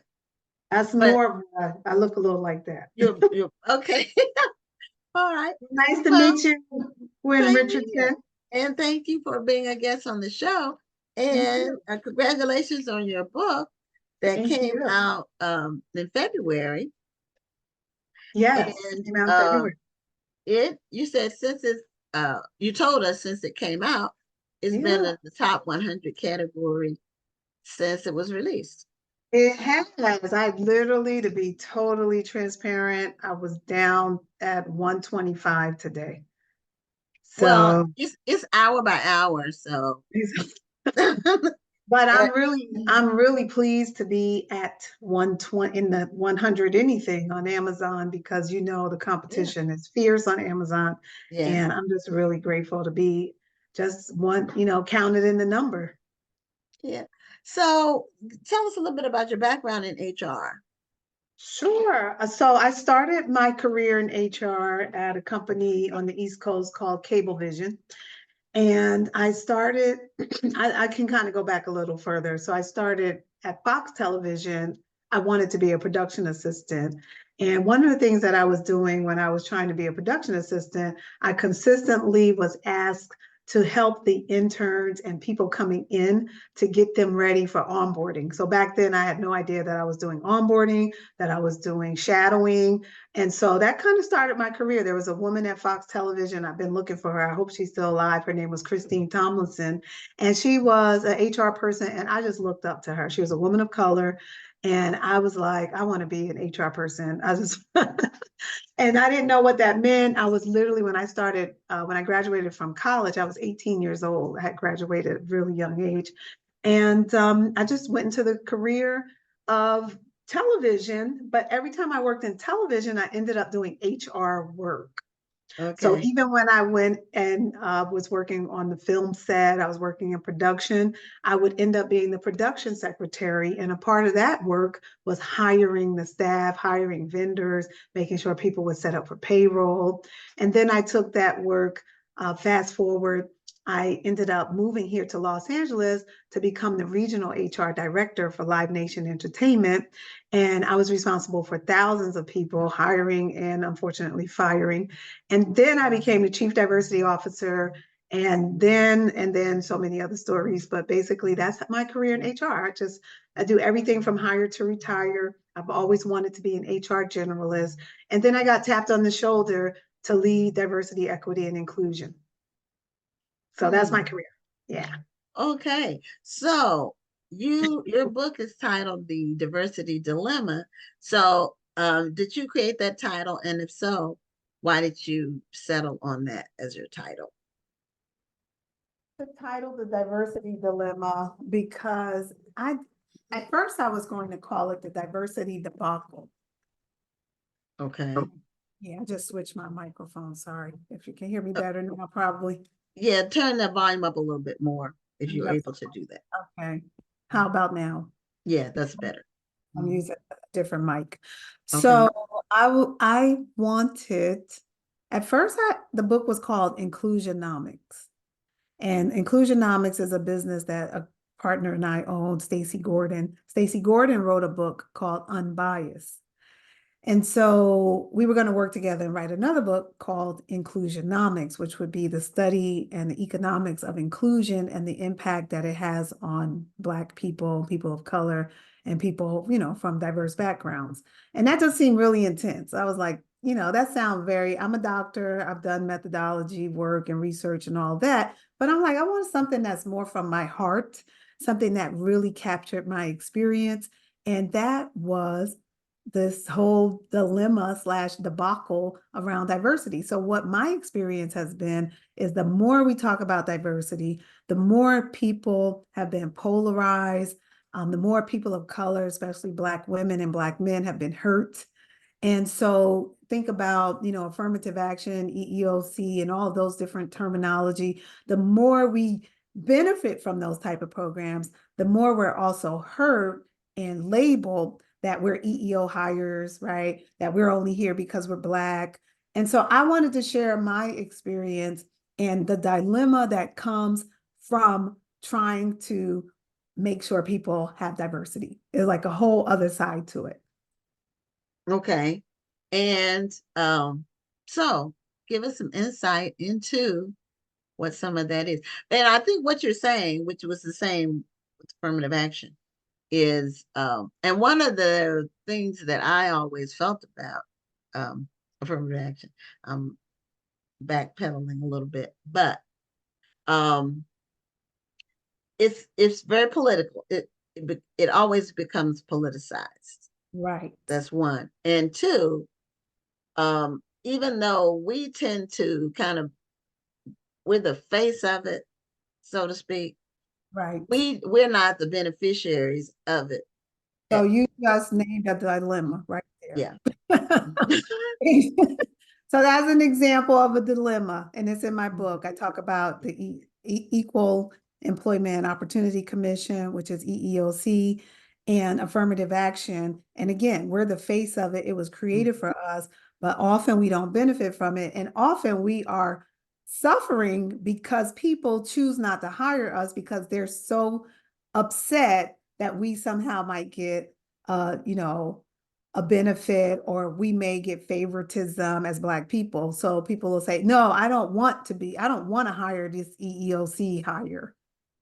So they'll see us as EEOC hires, even though they're not looking at it from the point of merit or meritocracy. They're credentials. No, they're not looking. They're like, oh, and I think a lot of us have experienced as people of color, where when you do get an opportunity and you do get into a role, oftentimes they'll just assume that you were able to secure that position because you were an EEO hire. They're like, oh, you must just be an EEO hire. And so that's the dilemma. It's those type of catch-22s, and that causes trauma. That causes pain and suffering for people of color. And instead of a benefit, we're now labeled EEO hires, right? We're now labeled, oh, you're not as good as us. You're just here because of this new law or this new policy. And so that's something that we struggle with. And that's what my book is called The Diversity Dilemma, a survival guide for diversity good doers. Because when I started in this work with diversity, equity, and inclusion, I didn't have a survival's guide. And so there were certain terms that I didn't understand, like gaslighting, tokenism. Switching, Say that again. code switching. Code switching. Right. So there are things, right. So now we have vocabulary around those words that help us manage in the workplace. Yeah. It's several other ones too, but Oh, yeah. yeah. Mhm. I have So- in my book, I have vocabulary. Oh, I you have like a glossary? Oh, yeah. I Yeah. got a whole glossary. I have a whole section just defining those. On the terms. Yes, I have a lot of terms defined in the book. Mhm. Yeah, the irony is that many of us who are well educated are better educated and have better credentials than the people that are criticizing us. Oh, yeah, I talk about that in the book too. So there's a Who lot are of more qualified than the people who are critiquing us. yes. And def- and the other irony or the truth is that white privilege is still the gate opener for the mediocre. Well, I talk about that too. So I'm looking at I'm looking actually in the book, and I just literally flipped it open as we were talking at chapter 6. And one of the topics I wanted to address was this myth around imposter syndrome. And so I start the chapter off with a quote from one of my favorite authors. Her name is Tricia Hersey. She wrote the book, Rest is Resistance. And I recommend that to anybody who ever listens to me, because she talks about how our greatest act of resistance and rebellion as Black women and as Black people is getting rest, because we come from a society that has taught us to work our bodies to death. We come from a plantation mentality where we're supposed to be working from sun up to sundown, just picking cotton and producing. And our biggest area of resistance and how we're going to save ourselves is by getting some rest, literally taking a nap.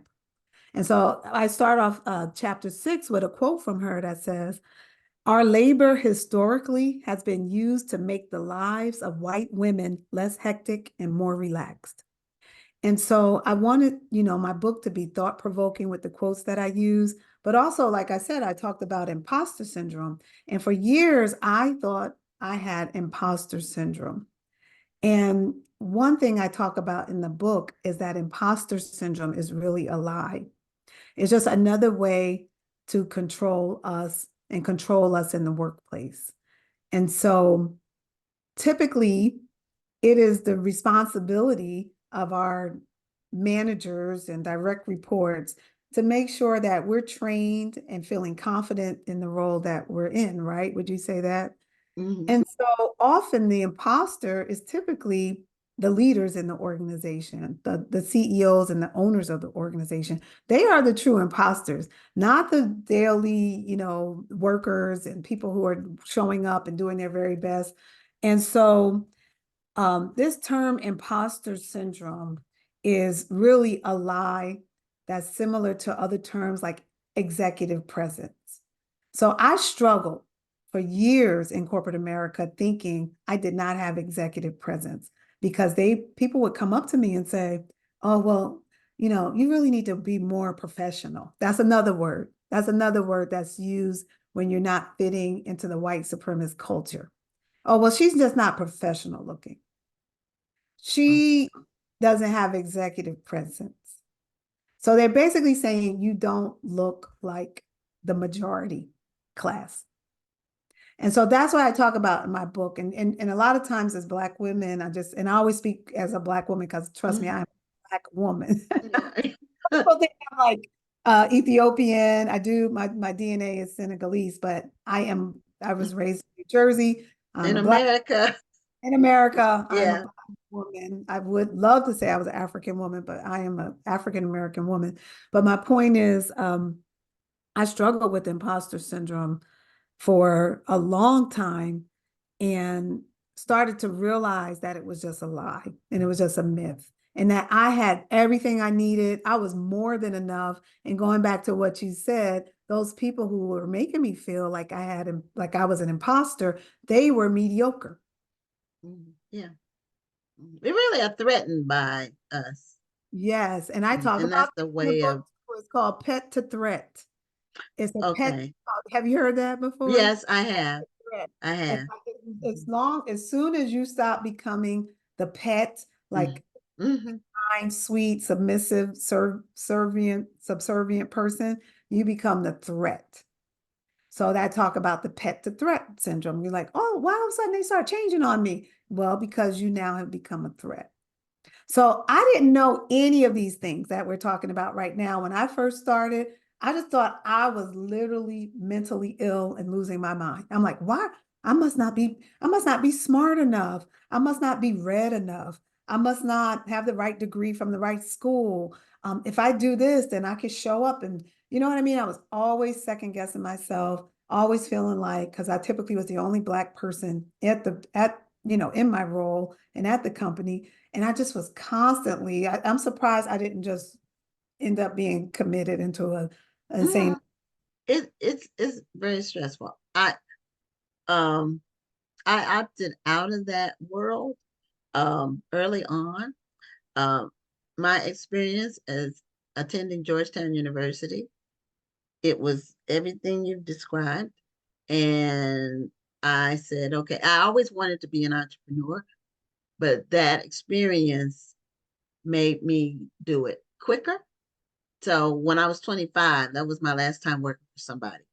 But all of these experience, even my short time that I had working in corporate, and I worked for a small business, it was the same. It was the same as you've described, and it's been years ago. Now, working for myself, I have, and I've hired people, I've done all of that, had employees, and I don't.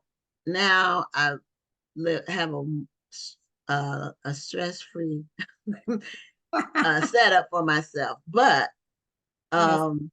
all the things that you described, I experienced then. And, and I was, here was the thing. On the jobs I was on, I was smarter than all those people. I was smarter than the people who were ragging on me, but and that was the problem. See, so I now, since then, I don't have to deal with racism at work. I haven't had to deal with racism at work. I have to deal with other stuff. Okay. When you're self-employed and you have to make payrolls, things like that, that's a whole nother thing.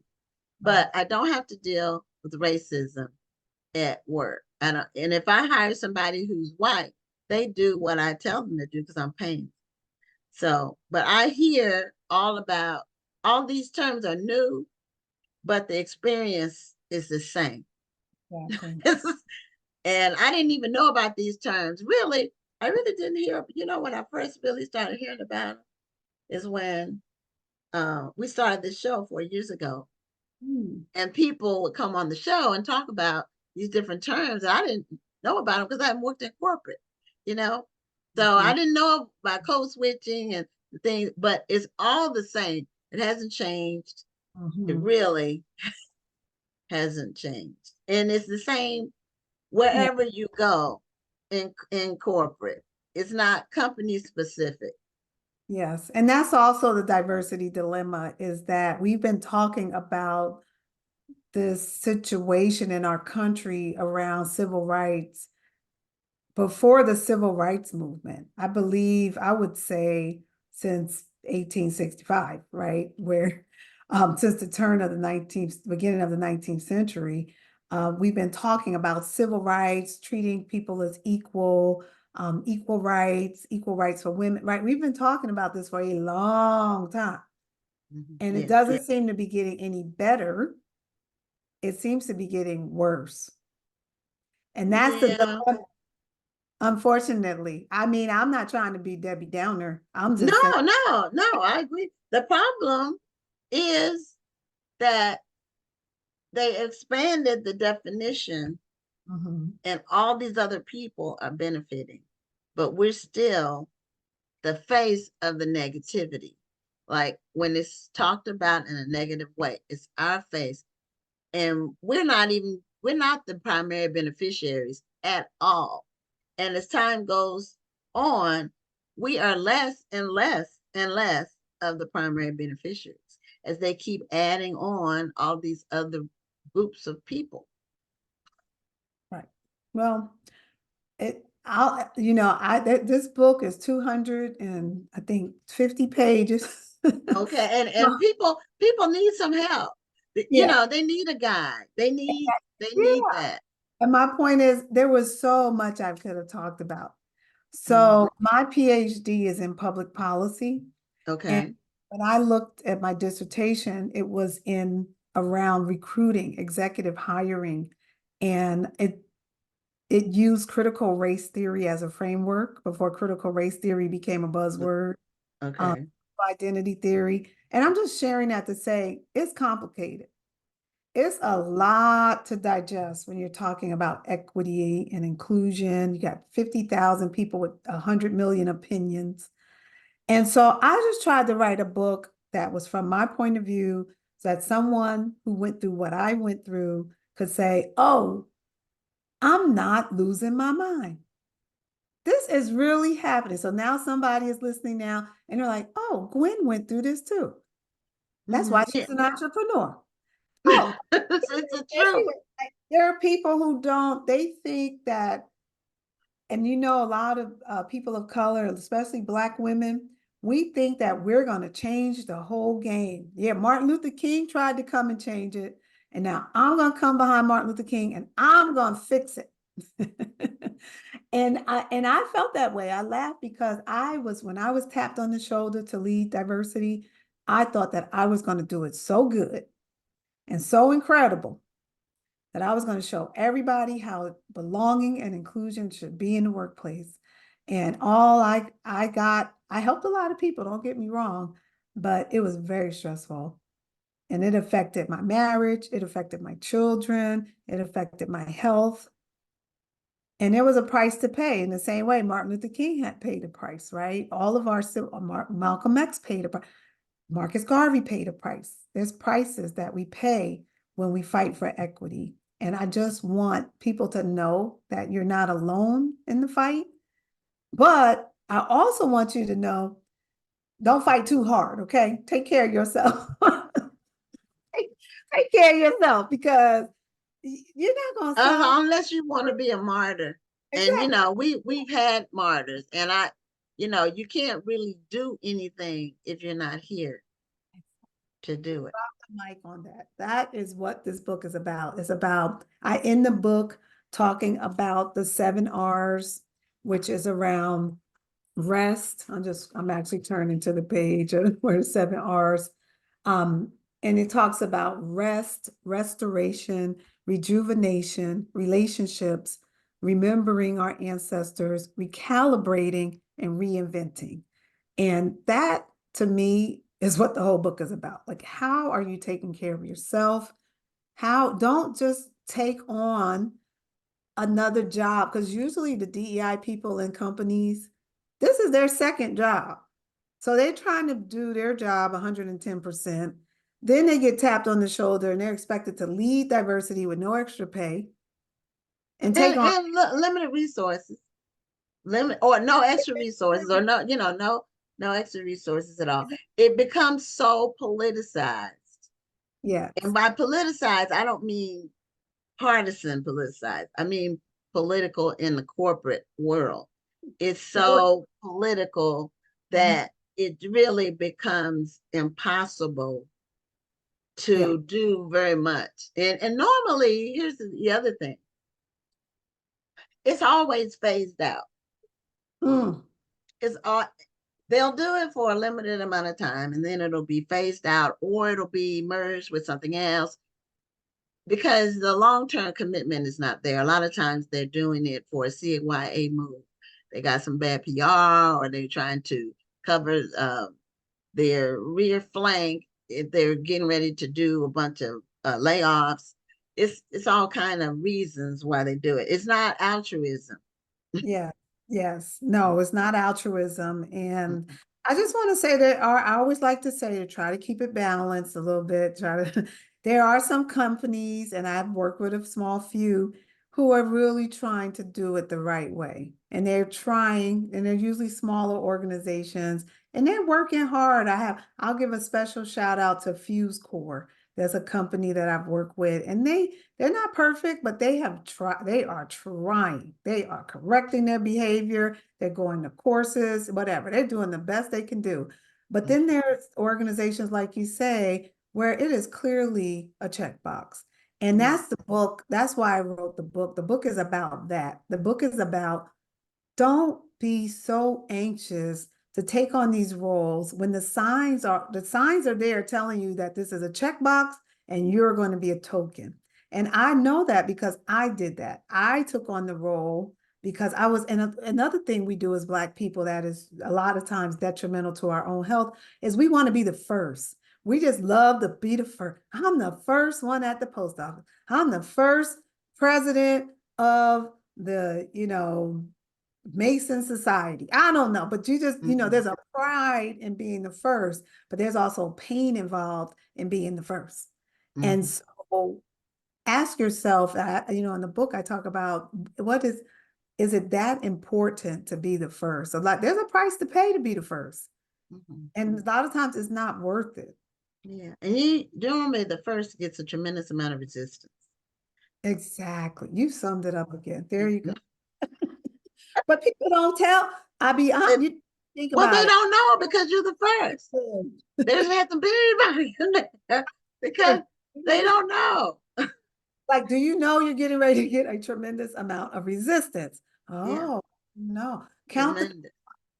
Some people are built to be the first. They've been groomed all their lives to be the first, and they're prepared to be the first. But then there are some people who are not ready.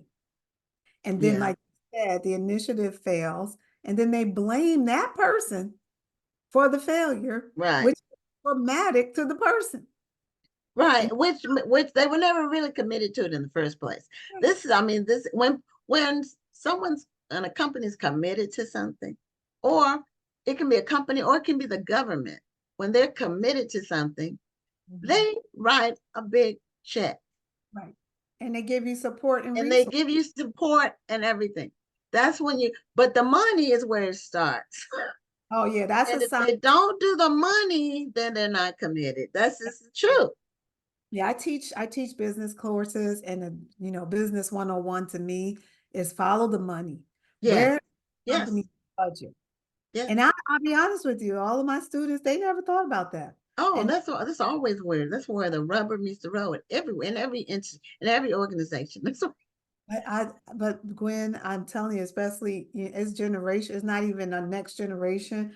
I talk to all generations, and they are, especially our Black people, they don't think like that. A lot of times we're just so grateful someone to is be there, and tap you on the shoulder, and you're not getting the right pay, you're not getting the right treatment.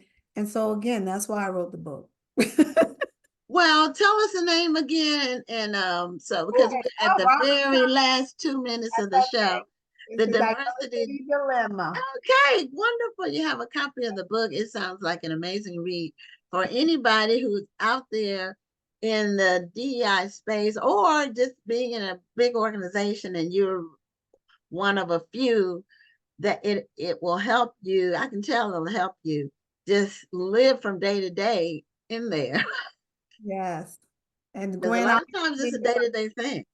I'm going to get your address and send you an autographed copy this week. So I thank you so much for having me on. I hope that I have 2 other books, so maybe you'll have me on for those books too. Okay. Well, you gave some really great information, and I know the people watching it's like, okay, it's not me after all. That's yeah. I'm not by myself. Exactly. Not alone. That will make my heart happy to people know they're not alone and that they can get help. All Okay. right, Well, thank you so much for you, being a Diane. guest. And we'll be in touch with you later on about your other titles. Awesome. Talk to you soon. I'm so grateful. Okay. Good night. Bye. Well, that's the end of our show. I was able to manage it, and I'll be happy for Rhonda to be back next week. And be sure to vote for Black Authors Matter TV Awards. The voting ends on Monday. That's the end of the show for this week.